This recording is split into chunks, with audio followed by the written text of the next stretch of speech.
normalement, on a quelqu'un d'autre que je vais demander de rentrer dans dans le call. Euh, Lewis, est-ce qu'il m'entend? OK, parfait. Salut Francis, Ouais, bonjour, comment ça va, hein? ça va bien et toi? Ouais, en fait, là, on est obligé de jongler parce qu'il y avait quelqu'un qui était prévu sur ce créneau horaire et Ouais, puis qui a eu du mal à le contacter. Donc, voilà le principe. Donc, le principe, c'est que tu te présentes oui, et tu expliques ton parcours scolaire, universitaire et professionnel pendant 15 minutes. Et d'accord, après, normalement, on te pose des questions. Normalement, c'est le public qui pose des questions et que je d'accord. reprends. Et au pire, moi, j'aurai toujours des questions pour t'en envoyer, quoi. Donc voilà, là, je te laisse pendant 15 minutes à toi. Ouais. D'accord? Merci. Alors, Oui. est-ce que je peux juste avoir une idée du C'est quoi? public? Ah, Comme ça, j'adapte aussi mon discours. en fait, le public, c'est des lycéens, première D'accord, et terminale. oui, Après, il peut y avoir aussi des parents de ces élèves qui viennent aussi, d'accord, qui assistent, hein, parce ok. que je t'avoue que les lycéens, pour les faire bouger un dimanche après-midi, Ouais, euh, c'est compliqué. ça, c'est compliqué, Hmm, d'accord? Dans tous les cas, ta présentation oui, sera enregistrée et puis après, on d'accord, pourra le leur rediffuser et puis ils pourront écouter. Le ok. public, c'est les premières et terminales. L'idée, c'est qu'on leur donne des conseils Mhm, par rapport, en se basant sur un retour d'expérience, c'est-à-dire que oui, c'est toi, qu'est-ce que toi tu as fait, comment tu as affronté ça, et puis ils peuvent s'en inspirer plus tard, ok. hein. Donc là, ta première partie de 15 minutes, c'est ta Ouais, présentation de ce que tu es, ton parcours hmm, scolaire, universitaire et professionnel. ok, Et même si je couple la vidéo parce qu'il faut que les gens se concentrent sur toi, je oui, suis pas loin pour intervenir et pour te sortir de là. D'accord? il n'y a aucun souci. OK. Euh, Allez. Alors, moi, mon nom c'est Léus Mfevi. Du coup, je suis béninois, béninois. Et je suis arrivé en France en 2012. Donc, c'est en train de faire 10 ans maintenant. Et du coup, à Cotonou, j'ai fait un bac C, euh, donc un bac maths physique. Et à la suite de ça, j'ai fait de la physique-chimie pendant 3 ans. Donc, j'ai eu une licence en physique-chimie à l'université. Et après, je me suis réavisé parce que avec la physique-chimie, je voyais que c'était l'enseignement qui me tendait le bras. Et, c'est vrai que j'aime enseigner, hein, d'une certaine manière, j'aime beaucoup enseigner, mais je ne me voyais pas rester dans ce carcan-là tout le temps. Sachant qu'à l'université à Cotonou, je me souviens en ce moment-là, la physique chimie qui était la filière que je faisais, par exemple, en première année, l'amphi est construit pour 400 personnes. On était déjà 1200 à l'époque, donc il n'y avait pas de place. Il fallait venir très tôt, il fallait se bagager juste pour avoir une place. Donc, pour vous donner une idée. Donc, je me suis réavisé, donc je me suis réorienté ensuite vers les statistiques. Donc, j'ai fait un concours et je suis rentré à l'école de statistique du Bénin qui s'appelle l'ENEAM. Et à la sortie de cette école, j'ai fait les statistiques et planification. Voilà, j'ai fini. J'ai commencé par travailler au Bénin. J'ai notamment travaillé chez SOS Village d'enfants. Et ensuite, j'ai quitté cette structure pour travailler dans une autre qui s'appelle Afrique Mutualité. Donc, voilà, on est un peu dans la santé, tout ça. Donc, pendant que je faisais ce travail-là, j'étais avec un chef qui était ouvert un peu à l'extérieur. Donc, il y avait une Allemande qui était arrivée en stage chez mon chef. Donc, quand on discutait, on échangeait, elle me dit, mais pourquoi tu ne voyages pas? Enfin, tu pourrais voyager, tu as des compétences, t'as des... Donc, elle m'a un peu motivé. Et je me suis dit, tiens, pourquoi pas, etc. Bon, du coup, bon, j'ai commencé la procédure Campus France et c'est comme ça que je me suis retrouvé en France. Donc, je suis arrivé sans vraiment grande conviction, j'ai été convaincu, etc.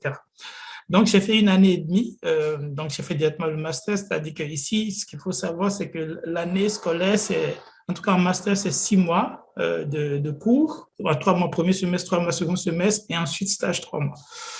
Donc, j'ai fait ça, je suis 2 ans, ça faisait une année et demie après. J'ai été directement, j'ai trouvé mon stage de fin d'études chez Peugeot, Peugeot Citroën. Donc, c'est le centre de Peugeot, quoi. C'est là où toutes les décisions se prennent. C'est le siège à Paris, dans le 16e. Bon.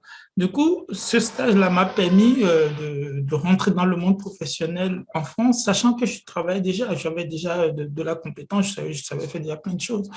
Mais là, ce qui était sympa, c'est que je revois le monde du travail autrement. C'est-à-dire que, par exemple, pour vous donner un exemple, parce que je travaillais à Cotonou, c'était mon ordinateur personnel qui travaillait. C'était le carburant, je le prenais moi-même. Enfin, il n'y avait aucun avantage. Même le contrat, enfin, on ne fait pas un bon contrat. On te donne un contrat, on te donne un contrat rapide comme ça, quoi. Donc, à Cotonou. Et lorsque je suis arrivé ici, tout ce que je faisais, d'abord, j'ai sauté plusieurs étages. Je n'ai pas été très dans la chronologie. J'ai, par exemple, travaillé à la bibliothèque de ma fac. Même là, j'avais un contrat. Enfin, tout ce que tu fais, tu as un contrat, c'est carré. Donc, ici, je reviens rapidement sur mon expérience professionnelle. Donc, chez PSA, de quoi il s'agissait?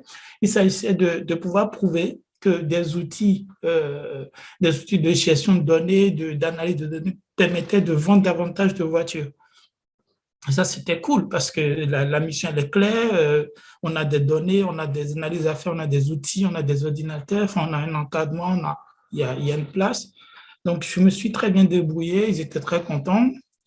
Et à la fin de cette expérience, c'était un stage de 6 mois. À la fin de ça, j'ai trouvé un travail dans un cabinet conseil qui s'appelle Altran et qui m'a envoyé en tant que consultant chez Renault, donc chez le concurrent direct. Et pareil, au centre, là, c'était pas à Paris, c'est parce qu'eux ne sont pas dans Paris, ils sont un peu en région parisienne, un peu loin de Paris, mais en région parisienne. Du coup, j'ai travaillé là pendant 4 ans. Enfin, je résume un peu mon expérience. Mais pareil, là-bas aussi, l'idée, c'est d'analyser des données. Et en plus, j'étais au niveau central, donc j'avais 40 pays, je devais livrer des données, des analyses à 40 pays. Donc, le contexte est en anglais. Donc, voilà, il fallait gérer tout ceci en anglais avec un client qui était exigeant. Et ça tombe bien parce que moi non plus, je suis très exigeant sur mon travail, sur la qualité du travail que je livre, sur la qualité de la présentation, sur un certain nombre de choses. Donc, il fallait répondre vraiment du point de vue compétence, c'est très, très appuyé. Enfin, il m'attendait vraiment sur la compétence. Donc, j'ai pu répondre normalement. Et je ne sais pas si vous connaissez le principe du consulting. Le principe du consulting, c'est justement, il y a une entreprise, une grande entreprise qui ne veut pas recruter directement la personne et le mettre en CDI. Donc, ils vont confier la mission à une boîte, à un tiers. Et cette boîtière va recruter déjà, les mettre en CDI et les placer donc, du coup, c'est une situation en griffe, permettez-moi l'expression de bâtardise. C'est-à-dire qu'on n'est pas dans l'entreprise, mais on travaille pour l'entreprise. Donc, donc, ça donne lieu souvent à des situations très cocasses, c'est-à-dire que si ton travail n'est pas efficace, ton client, qui n'est pas ton chef, en vrai, peut te dire, peut être très violent. C'est une situation qui peut être très violente, quoi, si on n'est pas fort émotionnellement et tout ça. Enfin, si on n'est vraiment pas fort dans la tête et tout ça, ça peut être très violent. Et donc, là aussi, j'ai fait de la data visualisation, j'ai fait du machine learning, j'ai fait de la statistique avancée, beaucoup de présentations. Voilà, il fallait être taquin. Et donc, à un moment donné, j'ai décidé que le mode du consulting ne me convenait plus. Donc, j'avais envie de rentrer en interne. Donc, en interne, ça voudrait dire qu'on se fait embaucher par l'entreprise elle-même, on ne passe plus par un tiers. Et donc, là, j'ai été recruté par une entreprise qui travaille dans le secteur de l'énergie, qui s'appelle Eni Gas and Power. Et Eni Gas and Power, qu'est-ce que je faisais? Là, j'étais lead data scientist, c'est-à-dire que j'étais le chef des data scientists en griffe au marketing. Donc, le but, c'est, par exemple, l'une des missions que j'ai faites, qui était très importante, c'était d'identifier à quel moment un client va quitter le portefeuille. Donc, donc je vais faire des techniques de machine learning pour pouvoir dire, OK, ces clients-là sont prêts, vont quitter le portefeuille d'ici 3 mois. Donc, le but, c'est de les contacter avant qu'ils ne prennent la décision de quitter. Donc, là, je vais travailler avec le service des offres, je vais travailler avec le service des opérations, ceux qui appellent le client pour dire, bon, écoutez, voilà l'offre. Et eux, je vais leur remettre une liste. Ils vont faire des appels. Et ensuite, ils vont revenir vers moi et me dire, bon, Lévis, on les a appelés, voilà, on a fait ça, voilà le comportement. Et moi, je vais réanalyser derrière le comportement qu'ils ont. Et donc, ça, c'était un gros domaine. J'ai été d'ailleurs, moi-même, je suis devenu client parce qu'il y a eu 2 consultants qui m'ont accompagné dans ce travail qui était devenu important. Oui, après, j'ai développé des tableaux de bord. Vous devez savoir que, par exemple, pour faire la data visualisation, il y a 2 choses.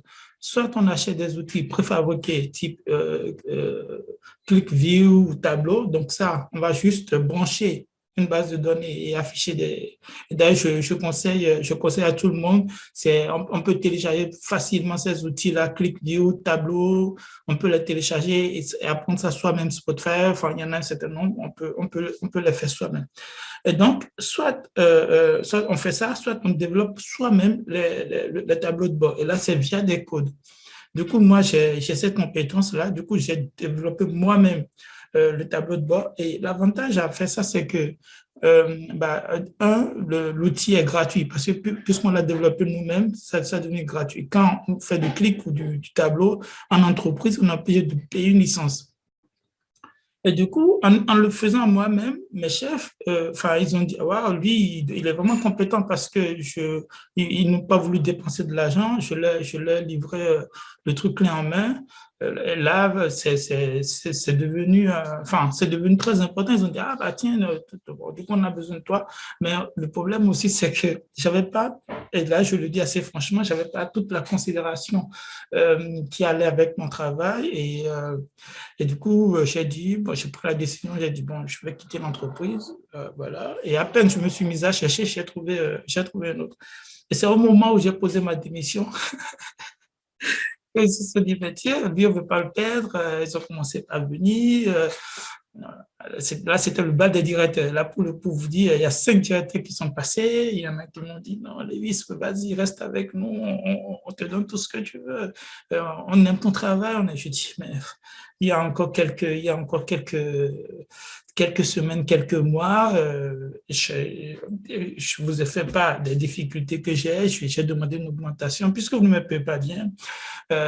Vous m'aviez laissé tourner tout seul comme ça et finalement je pose ma démission après avoir trouvé autre chose et c'est là que vous décidez de me faire d'autres propositions. Je leur dis non. Pour le coup, ils ont été très insistants. Et à la fin, il y a le directeur général qui m'a appelé dans son bureau. Il m'a dit, Lewis, il faut savoir que moi, je t'apprécie beaucoup. Il me donne son numéro personnel, il me dit, le jour où tu en as besoin, appelle-moi, je suis toujours là pour t'écouter. Et ça m'a vraiment fait plaisir. Il a été fait plaisir. Et ça m'a beaucoup touché aussi parce que je me suis rendu compte que ils savent quand même ce que j'apportais, même si ils avaient l'air de le déconsidérer au moment. En tout cas, je le ressentais comme ça. Donc, ça m'a fait beaucoup plaisir à l'époque.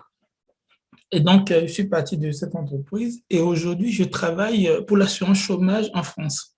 Il faut savoir qu'en France, quand on travaille, qu'on est au chômage comme ça, il y a un service qu'on appelle Pôle emploi qui va donner un certain montant qui est lié au salaire qu'on peut se supposons, par exemple, que vous touchiez 2 000 euros par mois.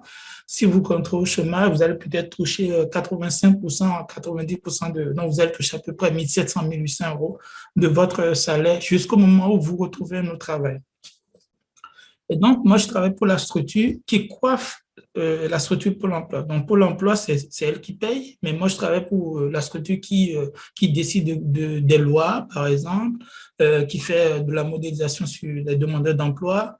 Nous travaillons avec le gouvernement, on travaille avec le MEDEF, donc le patronat, avec les syndicats. Donc, je travaille pour l'intérêt commun des Français, en gros. Donc, c'est quelque chose qui est très, comment dire, c'est très réglementé. Donc, il y a des termes qu'on doit utiliser, il y a des termes qu'on doit, parce qu'on est censé être neutre. notre discours, que ce soit sur les réseaux sociaux ou personnellement avec les gens, doit être construit de façon neutre. Parce qu'il y a les syndicats d'un côté et le patronat d'un côté, et les deux ne s'entendent pas forcément. Donc, il faut jouer le jeu. Et donc, c'est là que je travaille aujourd'hui. Donc, je fais de la modélisation sur des demandeurs d'emploi.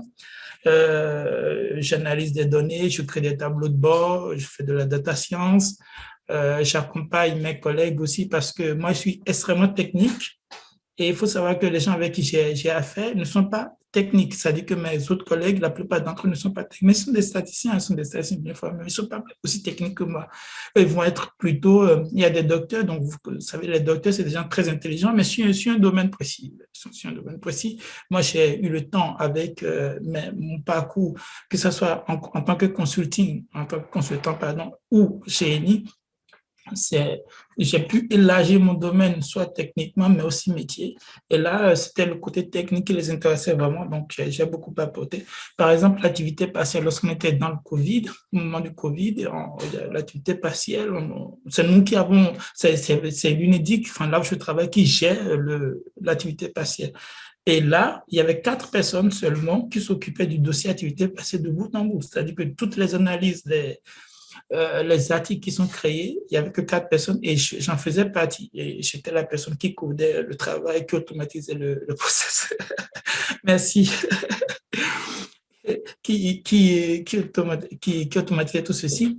Et par exemple, on a écrit plusieurs articles qui ont été publiés dans certains articles, d'autres que nous avons auto-publiés nous-mêmes. Et donc, voilà, ce travail aujourd'hui, bon, comme on est en train de passer en dehors de la crise, c'est un travail qui est très reconnu. Enfin, il y a ces articles-là qui sont sur le net. Je peux vous envoyer des liens plus tard, mais voilà. Donc, tout ceci, voilà. Donc, pour résumer un tout petit peu, j'ai fait un bac C, j'ai fait de la physique-chimie, ensuite j'ai fait de la statistique. J'ai travaillé à Cotonou, dans des structures importantes, avant d'arriver en France. Et pareil, en France, j'ai fait d'abord du consulting, j'ai fait le secteur de l'automobile, j'ai fait l'énergie, là je suis dans l'assurance. Et en tant qu'en environnement technique, je fais du R, je fais du Python, je fais du Spark, voilà, c'est Docker, c'est ces choses-là. Et juste pour finir, je donne aussi des cours. Je suis intervenant dans les écoles où je fais des cours de machine learning, de statistique à des jeunes, parfois c'est des jeunes blancs, des jeunes noirs aussi. Enfin, voilà. Dans ma dernière classe, il y avait un Ivoirien qui était venu après me parler. Bon, je lui ai donné un peu de conseils. C'était sympa. Voilà mon parcours résumé. Waouh. Ok, mais Lewis, tu as parlé de machine learning. Est-ce que tu peux Oui. leur expliquer un peu ce que c'est que machine learning? Alors, le machine learning, pour expliquer un peu ce que c'est que, bon, déjà, remettons un peu les choses dans leur contexte, c'est que si je vous dis 2 fois 2, vous savez dire que c'est 4. C'est-à-dire que si vous voyez des bananes, des bananes ou des bananes, des mandarines ou de l'ananas dans votre panier, vous savez, vous savez les reconnaître, d'accord? Donc ça part de là. Maintenant, ce qui se passe, c'est que pour rester sur cet exemple-là, c'est qu'on va dire il y a des champs un peu partout dans le monde. Et dans ces champs-là, on va planter ci, on va planter ça, et on a une satellite. Et la satellite, elle est en haut, et elle doit, par exemple, regarder sur toute la Terre et savoir où sont les mandarines, où sont les bananes, où sont les ananas, où sont c'est pas, tel autre fruit, etc.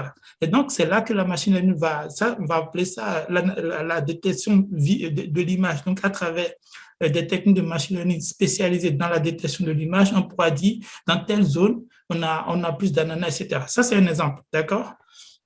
Un autre exemple, c'est par exemple la typologie. Donc, par exemple, supposons que les élèves que nous avons qui sont en première et en terminale, bah, ils sont là, supposons qu'ils sont une cinquantaine, et on veut, à l'aide des informations qu'on connaît d'eux, c'est-à-dire l'âge, le niveau des parents, le revenu des parents, enfin, un certain nombre d'informations, on veut prédire leur avenir. C'est possible, ça. C'est-à-dire qu'on peut tout à fait prédire un certain nombre d'informations recueillies sur chaque personne, quel parcours va être telle ou telle personne. Donc, ça encore, ça va être du machine learning.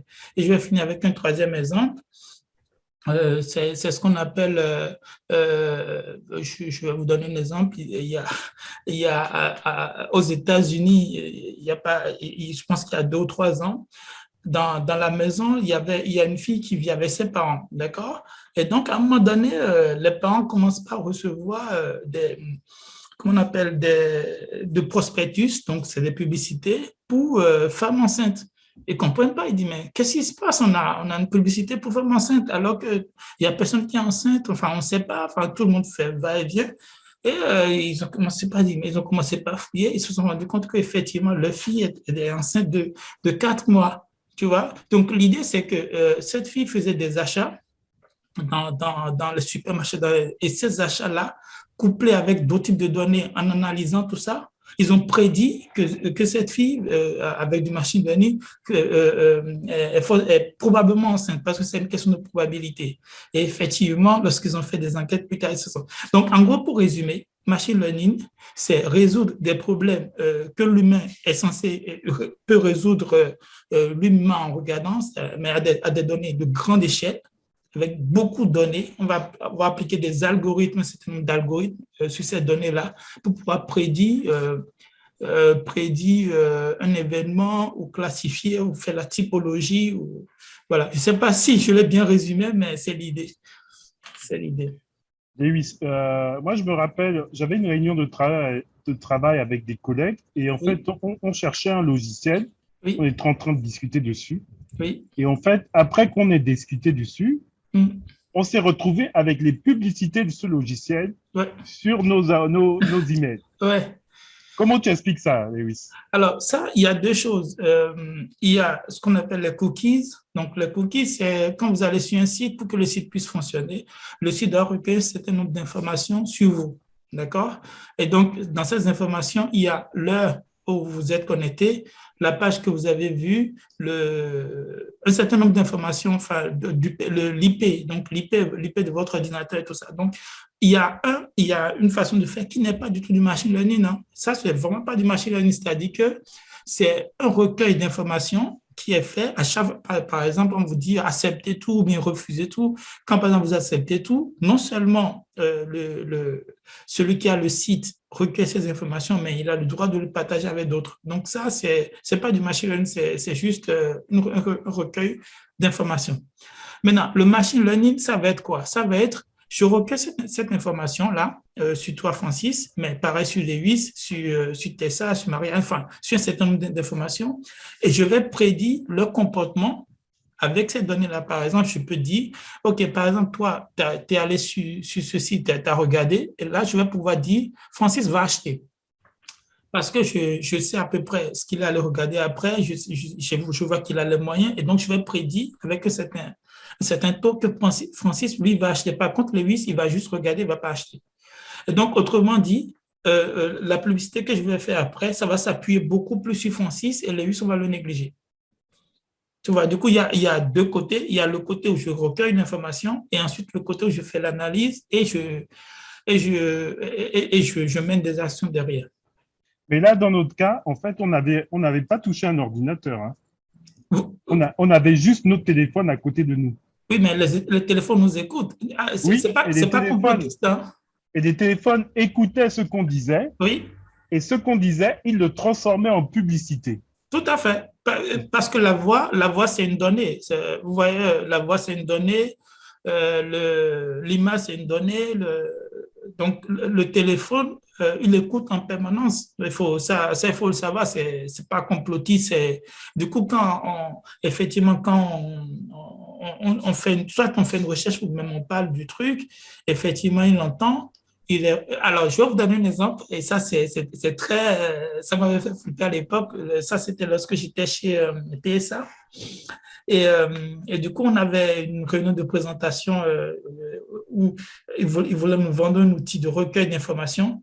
Et donc, l'idée, c'est que la personne a dit, cet outil-là, dès que vous venez sur le site, enfin, par exemple, vous commencez par remplir un truc et ensuite vous dites non, voilà, ça ne m'intéresse plus, je vais partir. Tout ce que vous avez écrit et que vous avez supprimé après, c'est recueilli quand même.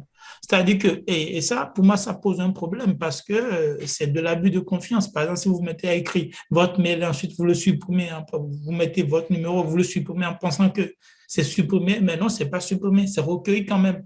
Donc, il y a comme un abus. Donc, il y a une limite qu'il faut savoir maîtriser, c'est quand est-ce qu'on quitte le recueil normal des données à de l'espionnage. Ok. Mais donc, Lewis, vous êtes originaire de quel pays? Excusez-moi, du Bénin. Ouais. Qu'est-ce que vous proposez pour le Bénin avec toute votre connaissance là? Est-ce que vous n'avez pas envie de... Je ne sais pas, il y a des actions que vous faites par rapport à votre pays?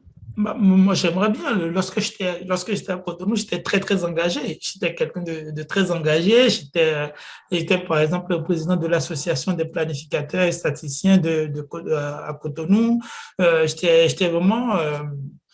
Sauf que ce qui se passe ensuite, aujourd'hui, lorsque je suis en France, c'est que même si j'ai très envie de le faire, il n'y a pas le cadre pour le faire. Il faut un cadre. C'est d'ailleurs pour ça que ce que tu es en train de faire là, Francis, c'est énorme, c'est énorme. Moi, j'apprécie beaucoup.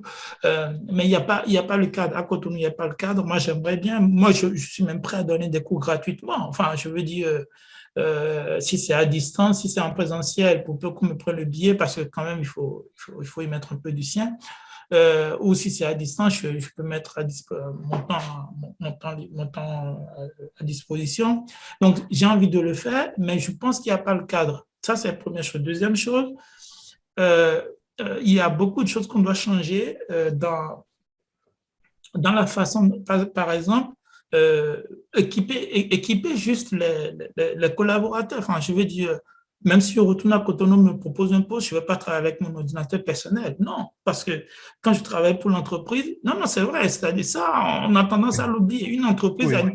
a une personne morale et qui est différente de la personne du créateur. Et donc, toutes ces choses-là, il faut les mettre en place, première chose. Deuxième chose, il faut protéger les collaborateurs. Aujourd'hui, on n'est pas protégé. Moi, je vous ai dit, j'ai travaillé à Cotonou. Enfin, moi, mon premier poste, c'est pas en France. Donc, à Cotonou, je me rends compte que je prends mon essence, je prends mon ordinateur, je prends ma voiture, et c'est avec ma moto que je vais faire des courses pour la boîte, etc., etc. Et pour qu'on me paye, il faut que je supplie. Non. Non, non, non, non, non. Il faut qu'on soit protégé. Il faut que les lois protègent les collaborateurs, c'est-à-dire que le contrat de travail soit obligatoire et protège. J'ai beaucoup insisté là-dessus dans mon début de présentation. C'est pas pour rien, c'est parce que à Cotonou, j'ai pas vraiment eu de contrat dûment fait.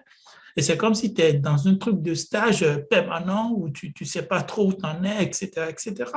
Et ça, moi, je pense que les entrepreneurs aujourd'hui, les entrepreneurs qui sont chez nous aujourd'hui, doivent intégrer le fait que quand ils prennent quelqu'un, ils doivent lui donner les moyens de son travail. Sinon, on ne peut pas juste venir réclamer quelque chose. Et moi, pour être très franc avec toi, Francis, c'est l'une des choses qui me font le plus peur.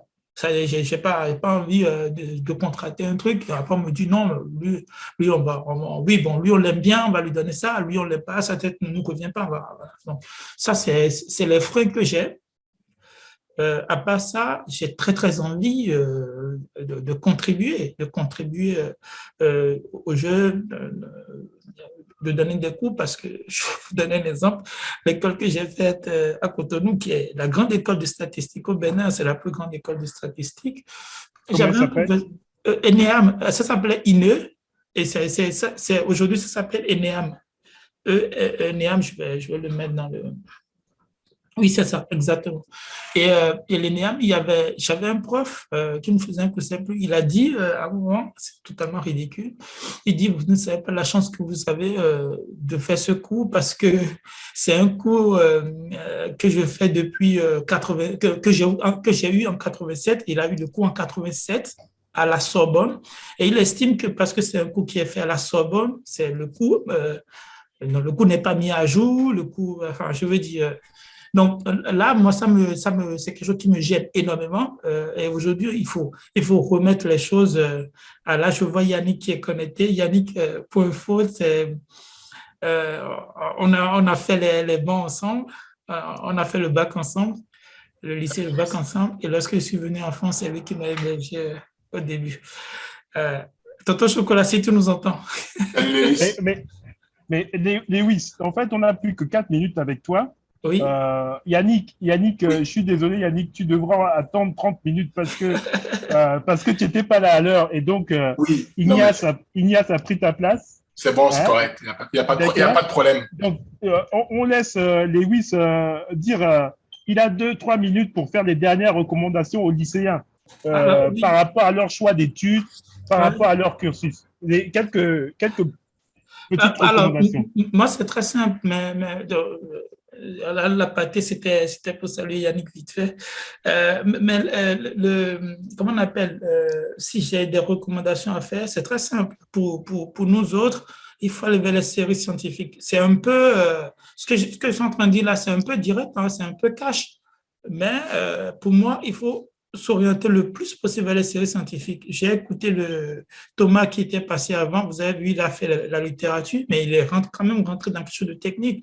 Et si ce n'était pas du technique que j'ai fait en France, si j'avais fait de la philosophie, je n'aurais pas trouvé du travail. Si j'avais fait de la psychologie, je n'aurais pas trouvé du travail. Donc ça, c'est du pratico-pratique. Si vous pouvez aller vers les trucs scientifiques, c'est top. Deuxième chose, on n'a pas besoin d'aimer les maths pour faire de l'informatique, effectivement. Pour aller vers quelque chose d'informatique, on n'a pas forcément besoin d'avoir une bonne dose de mathématiques. On a besoin d'une bonne dose de logique, d'un certain nombre de connaissances.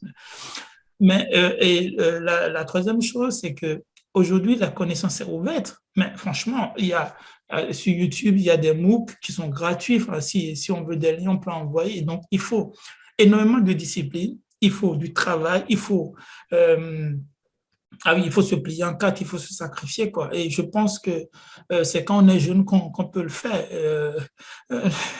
Moi, je continue d'apprendre tous les jours, mais ce n'est plus avec la même volonté et la même détermination qu'il y a encore 5 ou 10 ans.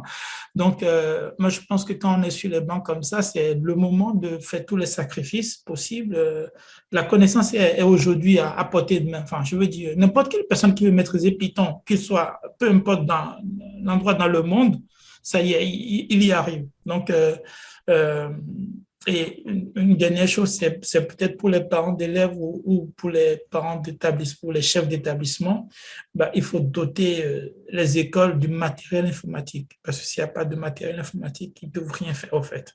Voilà. Donc, ça, c'est les recommandations que je peux faire très rapidement. OK. Merci beaucoup, Lewis. Merci beaucoup pour le temps.